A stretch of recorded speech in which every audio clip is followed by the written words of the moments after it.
What's up guys, Rory Reid here. I'm out in Marbella for the launch of a very special vehicle, the Ducati Diavel 1260. The darkness is his domain, he owns it. A sinful proponent of the darkest arts with the darkest heart, we know this. Throughout my life it was written in scripts. His evil plan unfolds, he stares, licking his lips. How wicked is this? We live in his grip. Imprisoned we sit. There's nothing I've seen as big as the trick, as the devil convincing the world he didn't exist. They say the devil is a lie. I don't know, man, because here he is in bike form. This is the Diavel 1260, or the Diavel 1260S to be specific. Now, Diavel is Italian slang for devil, and it's actually quite apt because this thing is proper naughty. First of all, there's the styling. I mean, this thing's not quite Superbike, not quite Tourer. It's a little bit of El Diablo, you know? It's trying to tempt everyone over to the dark side. And it's an easy bike to fall for as well because the design is just stunning. Let's talk about that riding position first and foremost. You sit really upright with your knees bent 90 degrees instead of being tucked up uncomfortably behind you as they might be on a sports bike. And the seat's actually really comfortable as well. I can see myself riding this thing for hours without getting fatigued. Ergonomically, it is on point. It's quite light as well. I mean, not on paper, it's 244 kilos, but I've done some low speed maneuvering through traffic to get up to these roads today, and it was actually a real breeze to handle. The seat's low as well, so even if you're not very tall, you can just manage this thing in stop-start traffic. And once you're up to speed, it's even better. It doesn't actually feel like a 1.2 litre bike, you know. It feels like a ped. And the whole devil thing, it's almost like false advertising really, because I can get on with this. What makes this current Diavel different to the previous generation? Well, it uses an entirely new chassis, which seems to have been put together with ease of use firmly in mind. It's slightly heavier than the old bike by around 5 kilos, but it's not a bike you wrestle. It's a very willing dance partner. The front end has a steeper, more aggressive rake angle and now incorporates a front-mounted radiator, which has allowed the engine to be mounted further back, closer to the bike's center of gravity.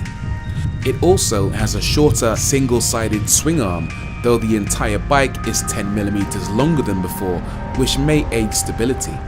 You also get new shock absorbers, Öhlins in the S model, now positioned above the silencer. I'm told the old bike was uncomfortable to ride, but this is one of the smoothest, most comfortable bikes I've ever ridden. That's not to say it's a pussycat. Oh no.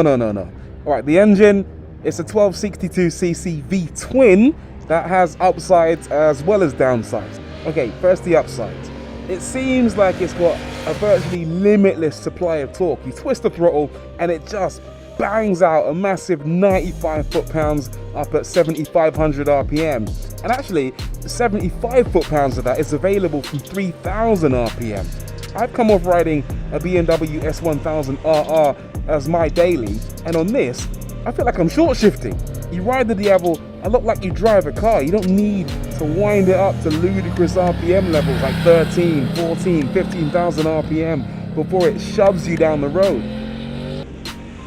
In terms of power, it's 7 bhp more powerful than the old Diavel, and you can't really complain about that.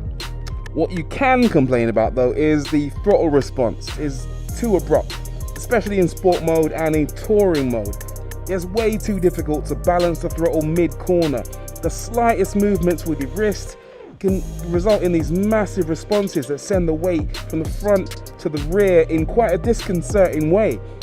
It's less disconcerting in the more relaxed urban mode, but seeing as urban is a mode you'll probably never really use unless it's raining, especially because it limits power to 100 bhp. This is a problem. Luckily, the Diavel isn't a bike that will chew you up and spit you out if you get it wrong. The chassis and electronics are on your side every step of the way.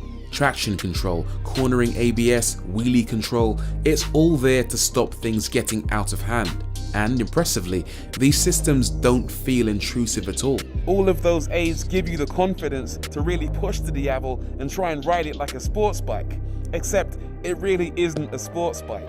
And you find that out very quickly when you lean past around 41 degrees of lean angle in the corners. At that point, the pegs do touch down and give you a very abrupt reminder to ride it in a more upright fashion.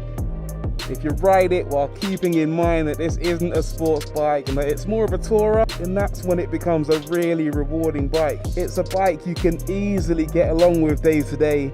That looks like a spaceship around town, and it's so easy to ride for the most part. What a machine! What a machine. So we've come to the end of the ride, and I am thoroughly impressed with this thing. It is a bike that has in many ways lived up to expectations. It's super fun to ride, a lot less intimidating than I thought it would be, very powerful, very easy to move around in low speed and high speed situations. It's not all perfect, of course. There are a couple of things that I didn't get on with 100%, but they are things that I think can be filed under personality traits of the bike. But I like it.